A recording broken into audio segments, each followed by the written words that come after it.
Hi friends, welcome to Active Self-Protection Extra and the Asp Unlimited app. Of course, we are here at C2 Tactical in Scottsdale today, here with my friend Jay Macklin, who is probably one of the best defensive shooters you've never met. But today you're gonna meet him and we're gonna keep working on this transition to the red dot. Today, working on that extended prep and press. Today's video is brought to us by Mantis. The Mantis family of products is integral to ASP staff building handgun and carbine skills and are your most economical and fastest path to improvement in your skills too.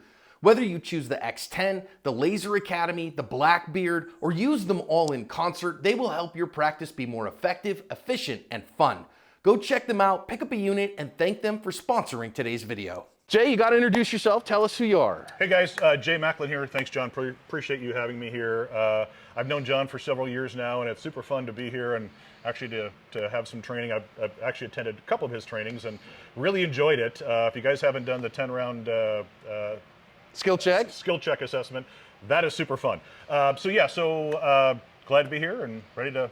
What do you do for a living, Jay? So my wife and I run a real estate brokerage. We run a luxury real estate brokerage here in Scottsdale, and yeah, we have a lot of fun doing it. Obviously, the market's a little crazy right now, as you guys all know, but that's what we do. Got to make it rain. So how long you been shooting? So I started shooting pistol in 2019. I grew up shooting shotgun, trap, and skeet as a kid, and then I took a whole long hiatus. And a buddy of mine decided he was going to go to the gun show at the the Phoenix Fairgrounds. And I thought, I'll tail along. What the heck? Why not? I'll go buy a gun. Sure, it'll be fun. So I get there, and I'm like a kid in a candy store because I'm just like, this is amazing. So I bought my first gun from our friend Jonathan Bloom. Oh, very good. Yes, and I started shooting, and I caught the bug. I just was like, this is so much fun. Like, I really enjoy it. And I was just all into irons, just iron sight, iron sight, iron sight. And when did you make the transition to the dot? So about a year and a half ago, about a year and 3 months ago, so just over a year. Just started, my buddy let me shoot his staccato P with the dot, and I'm like, this is cheating. It's cheating. I can hit 25 yards relatively easy. And as an older, 55, my eyes are getting worse, and so I had these glasses, believe it or not, and I had the bifocals at the top. Oh yeah. So I could see the front So you can look sight. down and see the front so sight. I was aiming. I'm like, okay, this is not, defensive shooting, I'm not going to do that, right? So yeah, I just decided I was going to get into the dot, and I fell in love with it. And so every single one of my guns were iron, so I sent them all off to a friend to have them milled. Yeah. Not a cheap thing to do. No. But I just fell in love with it. I almost cannot shoot irons today. I mean, I'll bet you if you went back to the irons, you'd be better than you think you are. I think you're right. No, that's a good point. I think once you start shooting dot, you become much better at becoming good at irons. But I agree. Now, so you caught the bug in 2019. Did you start taking a whole bunch of formal training classes then? So I took one, not really. I took one with Jonathan Bloom as a safety kind of intro because I'm like, hey, I got a gun. I really want to make sure I know all the rules and regulations and all that stuff. And so, yeah, I went up to Ben Avery and shot it, and I'm like, okay, I can do this. And I focused heavily on safety. I understand the 4-5 and yours as well, the rules. I love how you word yours better. But I got really into the safety aspect because I didn't want to be that guy. And so, yeah, I just started looking at it and going, wow. Well, now, if you only took that one formal firearms class, you are one of the few people I know who has scored 100 on a 10-round skill check. How'd you get that good? Practice. I watch a lot of, believe it or not, I watch a lot of YouTube. I used to do a lot of dry fire. I actually watch his channel probably most. But I just watch people. I'm really visual, and so if I watch somebody do something, I'm like, okay, I can do that thing. Yeah, and then I just try, and I come to the range 2-3 times a week, and that's just my way of relaxation. I enjoy it. I can take my mind off of everything. I just focus on whatever I'm Present and on. process focused. Yeah, and so what I started doing is I just started shooting. And then I'm like, well, I probably should focus on some things that I can get better at as opposed to just blowing a whole bunch of bullets down range. And so then I started just focusing on, at first it was the draw. And of course, we were at a training event last year, and I was shooting strong side with a red dot.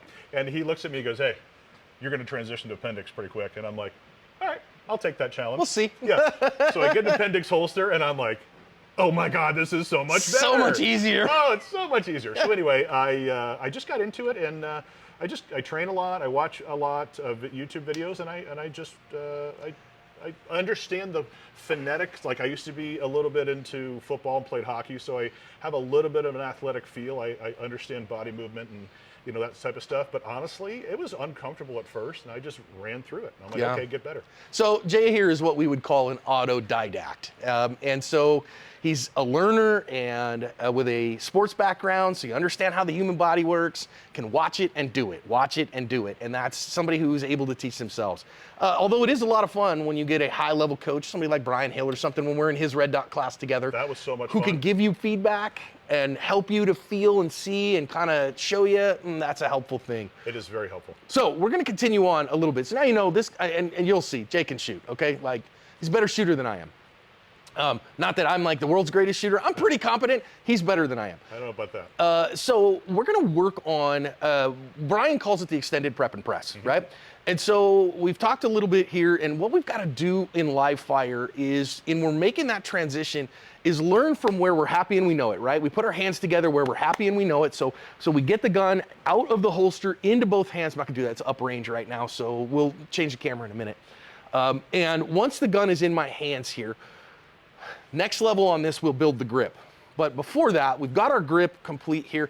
And I've showed you already, I like my front sight just a little high, a little proud.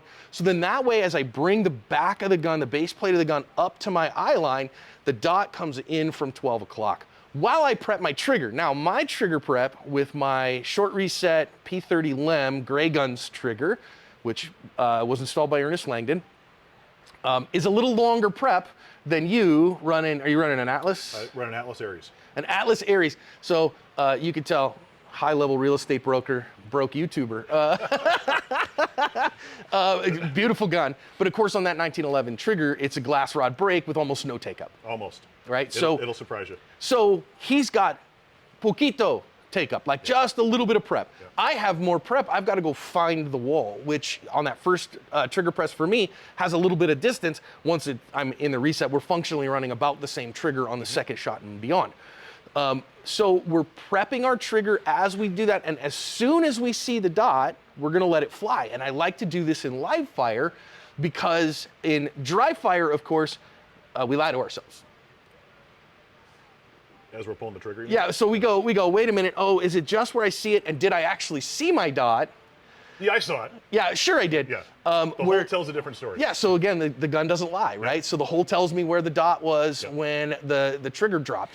And so we're just gonna work on that. I'm gonna change, we're gonna change angles here, let you guys watch this, and then let you work on it too. So the lighting here, kind of difficult, right? You can see Jay, you can see me. So again, as I get the gun out here, for right now, I'm just gonna work empty. And so we can see it. So all I'm looking to do here is, again, where do I put my hands together? Well, where I'm happy and I know it, right? And all I'm trying to do here is, from there, front sight's a little proud. It's not Charlie's Angels, it's just a little proud. We worked on this already. And then as I prep, once I see it come up, there it is, and as soon as it's in the A zone, I let it fly. I wanna not wait. So we're looking at an A zone target here, a IDPA target a little ways around us, reset my trigger, and my problem as a dot shooter is I want an A+. You want center of the hole. I want A+, but what I'm trying to get here is I'm trying to get A, not A+. So I'm going, okay, there it is, prep, see it. As soon as I see it, that was very high center A zone. See it there. Now that one I let fly a little early, that would have been probably a high Charlie. Okay, so it would have been high Charlie or in the Bravo zone, something like that. One more time, just gonna kind of, as I see it here, my grip is built, drive, prep, there it went, and that one was low in the A zone, okay? Jay, it's your turn. Just get a couple from that spot. Jay's running an expensive gun.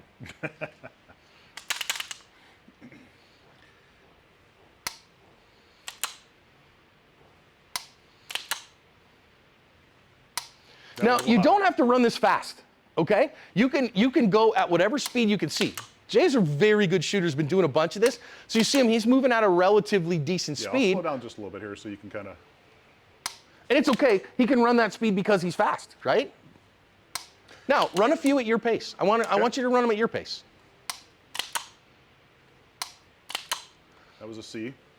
That was an A. Now, on your general draw, do you come up that high? I so do. you have about a 35-degree angle here. Is this typical but for I you? like actually how you're doing it, because I think what's happening is as I'm going up, sometimes I'm still having to squeeze my pinkies and drop that dot down a little bit. Yeah. So I think I might actually not go as high. So then it's my back is coming up versus me really having to, because if I'm too high like this, you're right. And if I'm too high like this, as I'm here, I'm still too high and I need to drop it down.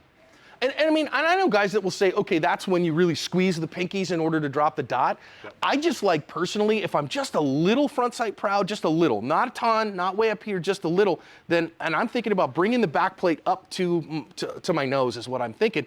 As I do that finish, then I don't have so much motion. Right. And the dot will come and I don't have to worry about, timing mechanically. Yep. I think I felt really good. All right, let's put our eyes and ears on and let's try it for you. Yeah, that's a good point. I do have a little high of a grip there. All right, my ears are good. You got your ears in, right? Yep. All right, I'm just gonna, again, we're just starting from here. The beauty of this is, I can lie to me all I want. I could tell Jay, I could tell myself, I could say, oh yeah, that's an A. Oh, it's an A. It's totally an A. But is it an A? And guess what? It won't lie when we see that. So the other part of this that we'll try to do, if we can, is now we're close enough here at about 7.5 yards that I can see the hole, right? But what I'm trying to do is I'm trying to validate and verify that yes, indeed, the hole is where I saw my sight when the shot broke, when my recoil happened. So again, I'm just gonna relax everything, take my time, head, shoulders, knees and toes pointed towards the target. Easy day. And this is where I'm happy and I know it. It's where my hands come together, drive the gun forward. And as soon as I saw it, yeah, absolutely a left side A. I actually called that a little bit closer in, but it's still an alpha. And so the thing that I liked there was that my gun wasn't finished pushing out, is that it was still there, but I saw the sight. So since I saw the sight, finish the shot, right? There's no reason not to. And there's a little part of John, I'll show you which one this is, that it's all the way to the left on the A. And so I'm like, well, it's kind of A minus. But you know what? There's no A minuses in this game. It's A. Still an A. It's an A. All right, again. Okay, that one, honestly, I let it fly and never saw the sight. Had no idea where it went, and guess what? My target shows that too. It's a top delta. Okay, so I screwed that one up. Let's do better. There was a better shot. Now, I did jerk down a little bit on that one. That one there, I was high in the A zone, and then my shot ended up in the middle of the A zone because I squeezed my entire hand once I saw it. All right? Why? Because I think on the last shot, I was so worried that I hadn't seen it and let it fly too soon that I wanted to make sure I had it. Okay, try again. Good, that was a much better shot because I drove it right to the place where the shot broke. One more. Oh yeah. Okay, so now I'm really seeing it well, and you can see that in the last 3 shots. I'll show you those in a moment. It's Jay's turn.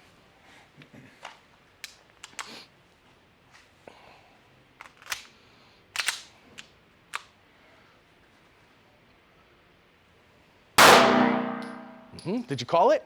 I did. I actually thought that was a B. Okay. Yep, I thought it was a little too low, and I was a little too, as I squeezed my pinky down, my dot was actually in the B zone, but I lifted it up as soon as I broke the shot. Beautiful. Because I saw it going too far down. So I'm gonna try to hit the top section of the A as opposed to the bottom section of the A. Because you want an A plus? I want an A plus.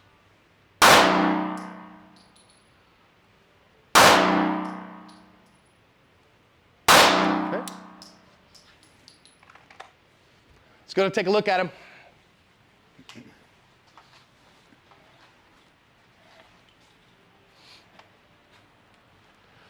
Time to replace this tripod. So mine real quick, that was the second one, right? And I literally, so this was the first one, was a perfectly fine shot. Again, John's little brain, my little lizard brain, oh, it's an A minus. So then this one I was like, I want to be fast, fam. Never saw it. Never saw the dot, and so I get this borderline line cutting delta. Not great, right? These next 3 were the ones that you saw me actually settle in and do my work. And you saw me doing it, right? I wasn't going any slower. I was simply actually verifying my dot and being process focused. So really good for me on that. Let's take a look at Jace. Come on, man, you got to get in here. Yeah. So obviously, that first one you called low. Now you said it showed up here. So I saw the dot drop like this, and then I'm like, whoop, whoop, whoop, too low, and I brought it back up, and I let the shot rise. So you saw it come through the whole A zone? It started about here. Okay. And so it went down here, and I'm like, oh, no, get it back up. And Nice. then quickly within that fast. And so the second time I said I'm going to try to get the top half, I did the same thing here, and then I just pushed a little bit of a right. Oh, I mean, but again, A. Still A. And then I settled in, and I said, okay, you said you want A+. I'm like, okay, I want A+. Now, as to me, not for you, but to me, that's an A+, because I'm like, it's the center of the target. I just want to go fast. Like, for you, you're like, that's still an A-. But I get it, but I don't really focus too much on that, because you're right. It's the GE spot, right? It's good enough. So we're going to go back again, and we're going to transition to the head box, because that makes us focus on, is my dot there? So here I have this big target that says the dot, if it's anywhere around. So basically the second I see a dot, I let it fly. Whereas here, is my dot hovering over what I need? Then I finish. So let's do a few of those. Got to be much more careful. Yeah, not slower. Careful. Be more careful. All right.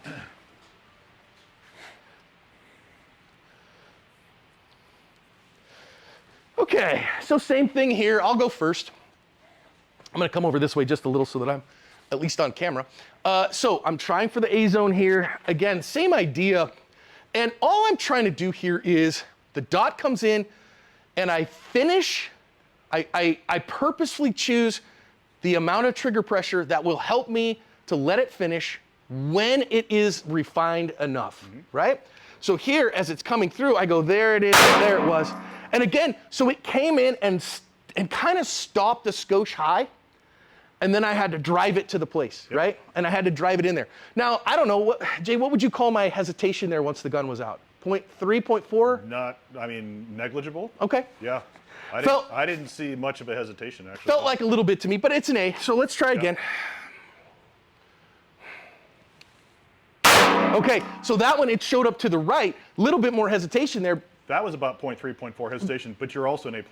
Well, because the dot came in the B zone. Yeah, okay. The dot came in to the right, so it drove in from the top, but over on the right, so I had to drive it over left in order to let the shot break because it was out of the zone that was available to me. Uno más. Now, I'm gonna do something here. I'm gonna try to speed up my process, all right? I'm gonna try to see, am I giving myself too much? Am I giving myself too much time? I don't feel like I am. Only one way to find out, and that's let the wheels wobble. Yeah, so I had it, saw it, but didn't take enough care with the trigger, and that pressed it left and low a little bit. So let's try one more. Yeah, that one was so good. And because it showed up right, I let it fly. So because it showed up correctly, and the first time I saw it, I let that one fly quickly and got a good hit. So that was really good. I'm gonna let that one stand. Yes, I don't blame you on that one. All right.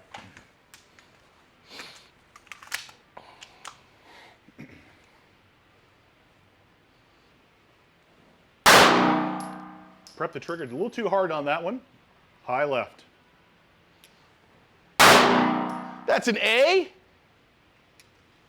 High. I'm going to slow down just a little bit because I'm. No. Be more careful. Be more careful on my next one. That's a beautiful shot. Don't gotta go slow. One more. There they were. Let's go down and take a look.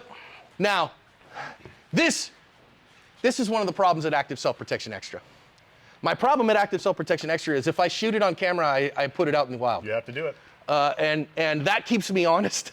Because if I had it to do over again, I'd put a new target up and not miss. I don't think you ever do that, though. No, I can't. Yeah. It's one of our commitments, that we make it happen. So again, these other ones, this third one, this is the fourth shot right here. So again, 1, 2, 3, 4.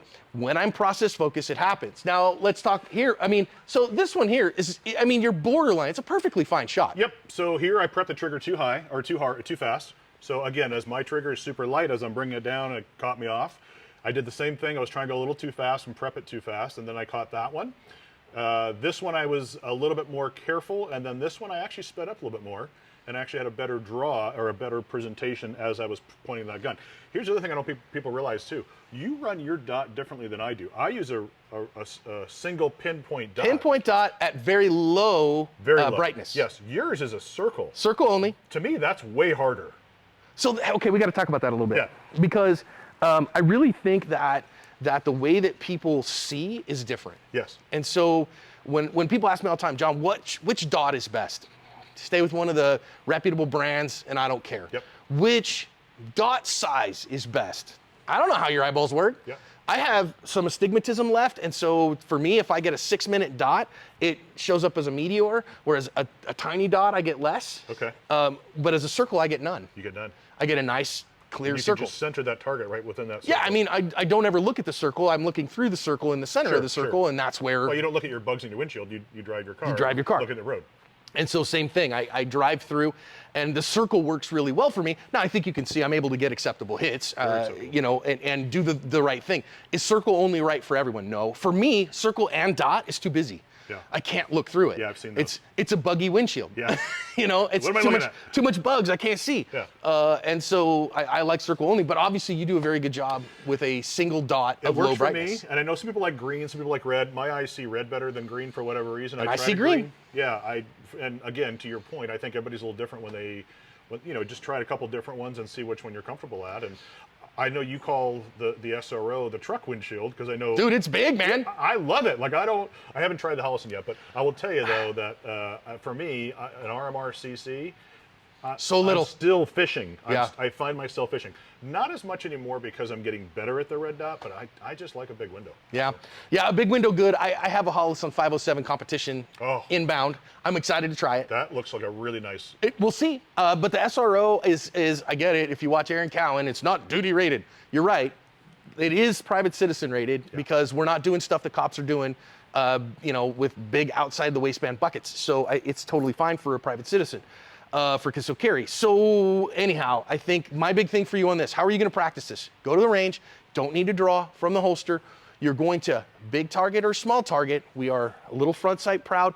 As soon as my dot is in the acceptable window, finish the trigger press, let it fly. Yeah. Don't hesitate, let it go. Smaller target, a little bit more refinement, but as soon as your dot is in the acceptable place, let it fly, see how your results go. Hey dude, good shooting. Thank you, sir.